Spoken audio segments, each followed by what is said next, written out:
Keeping the scales of justice balanced is one of the fundamental goals of any government. Here in Jersey City, we're always looking for innovative ways not just to keep law and order, but also to help offenders right their wrongs so they can get back on track and become contributing members of our community. When I had first heard about a community court, the first question that I asked, how is it any different than what we're already doing already? And so I kind of questioned it. I said, oh, it's probably maybe some novel thing that they give to an already existing kind of traditional court. But when I looked more into it and did some research into it, I found out it's really not. In the past, the court doesn't really have the opportunity to take a step back, look at what's going on in the individual's life, what may have led to their contact with the police.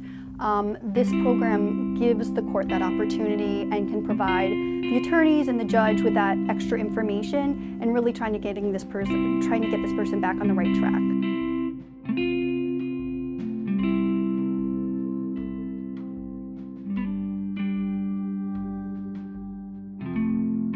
The philosophy or the recognition that sort of one-size-fits-all mindset doesn't work, because there are recidivists who have just been passed along in the system and no one's ever taken the time to look at the person. They look at the rap sheet and they see a long history of shoplifting. But why is the person stealing shrimp to sell it outside for $5 more to get a quick fix because he's got a drug habit that's never been dealt with?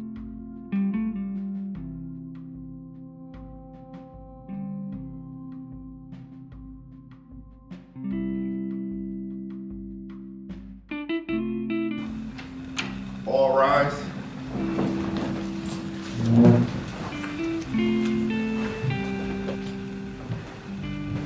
Please be seated.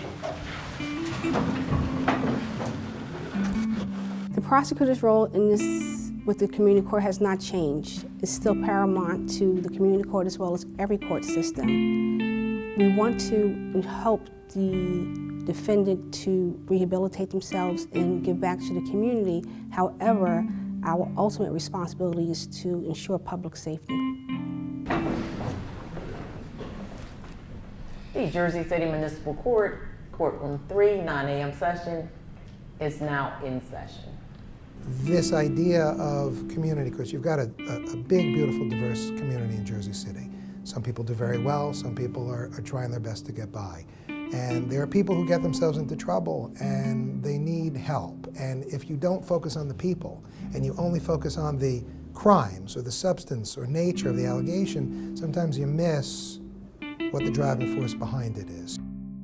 With the creation of the community court here in Jersey City, it really gives the judges extra tools in their arsenal to sentence a defendant, while sentencing a defendant also gives a judge the opportunity to help that person as well.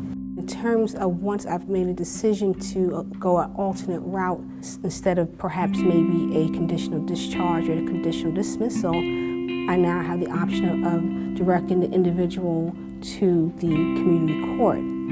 Because ultimately we do want to rehabilitate the person, you know, and give them a second chance. You know, we want to everyone to have second chances, but also I look at the criminal history, because as much as we want them to have second chances, this is not a court of forever chances as well. The community court program is an opt-in program, so it's totally voluntary. A defendant does not have to participate. It is an option given to them if they meet the legal eligibility. And it really is a partnership. We're working with them. We're really trying to individualize a justice plan for them. We are looking at what maybe the root causes behind the behavior leading to arrest. And this allows us to tailor a service plan to them that will address their specific needs. Number one, it's voluntary. You don't have to participate in this program. You can go the traditional route. I will let you certainly, all your rights are still intact. You can hire an attorney. If you qualify, you can apply for a public defender. You can have a trial if you want to say, hey, listen, I want a trial, I didn't do any of this. That's certainly still all available. But for those who elect to to participate in the community court, I think they have an extremely vested interest in completing the program. Because one, they do this program, typically it's an alternative to jail. So that's motivation alone for them. If they complete all the mandates the court requires, they've saved themselves from 30 days in jail, or 60 days in jail, or 120 days in jail. So right there is a huge motivation. Ms. Jones, Yes, now that you have completed this process, share with the court one thing that you would take away from this process. that's very, very helpful. So far, of all of the defendants that have gone through the court, and perhaps we've had 20 successful completing the community court process, I asked them at the end of it, has this process been helpful for you? I respect honesty. Give me a true answer. Do you think it was a waste of time? Perhaps one person thought it was unnecessary, but every other defendant thought they benefited in some way, that they'd actually learned something that they would be able to take with them moving forward in their daily life.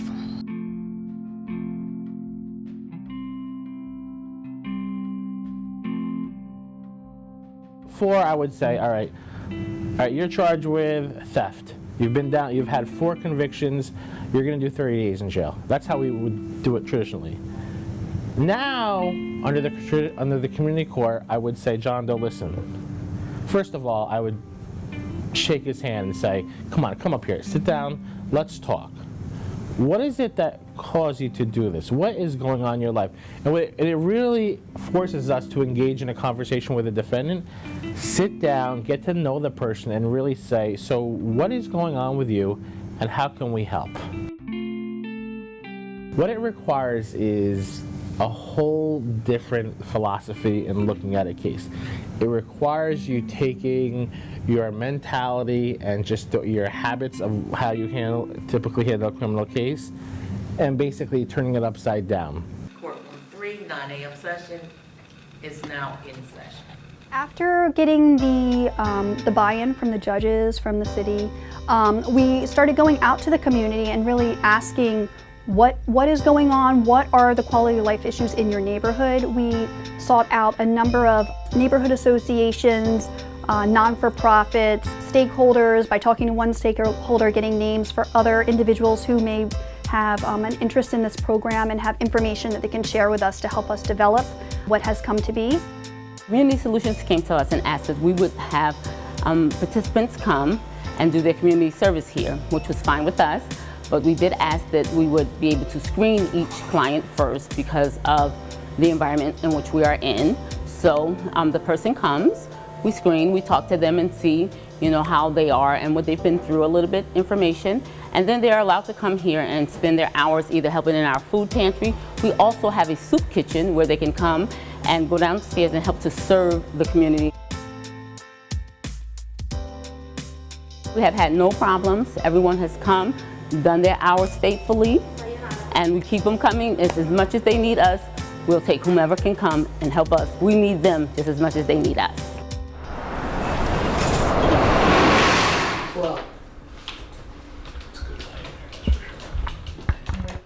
A majority of the cases are drug possessions, and a lot of these defendants have substance abuse problems. One of the best tools that we have are referrals to substance abuse agencies, a lot of agencies of which these defendants never knew existed.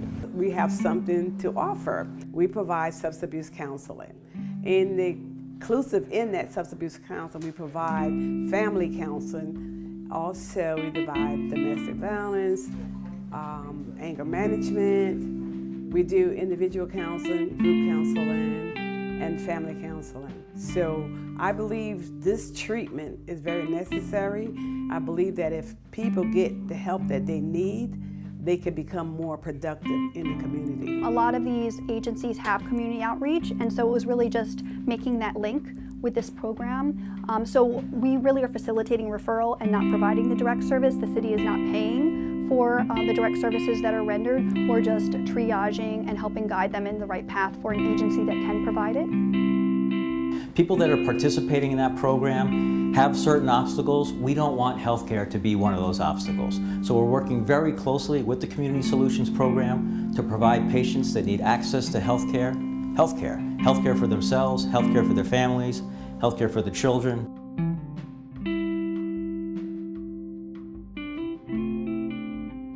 A lot of people that are involved with an organization like Community Solutions or a program that provides those services, they're very destabilized. So their life has become very unsteady.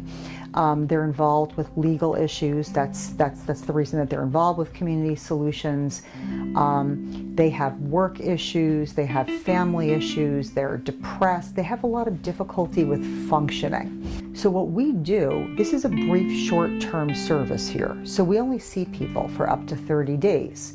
And then we stabilize them. The stabilizing can happen through medication or through therapy, and also case management services. And then we basically, after 30 days, we link them with follow-up in the community. So if we think that they would benefit from ongoing mental health services, we're going to find that referral here and we're going to link them up. They committed a crime too, so we can't lose our focus on that. And so they're going to have to pay back this community in some way or the other. So, but we do it in a way to benefit the community that they live in, to pay them back, as well as doing some type of service, which is, I guess, not punitive in nature, but they have to pay our community back. When the Community Solutions Program started, it was a natural fit for them to work with a program that was already existing. We have cleared, I would say, over 60 candidates of their community service, so it's been really successful. In some instances, we've even hired some of the candidates that have stayed on and now work with the Department of Public Works full-time. I wouldn't change anything. It was very beneficial to me. I even share with family members stuff that I learned through the training courses. I have a resume now, Your Honor. I won't be shoplifting anymore. I'll be trying to go get a job at the grocery store. So this helped me so much. I'm very, very grateful. The blindfold is on her so that she treats everyone the same, right? I mean, the blindfold is on Lady Justice because in theory, those scales are, we listen with our hearts, we don't judge with our eyes, but you gotta look, right? Sometimes you gotta take off the blindfold, because if you look at everything in life with blinders, you miss the beauty that's in your peripheral.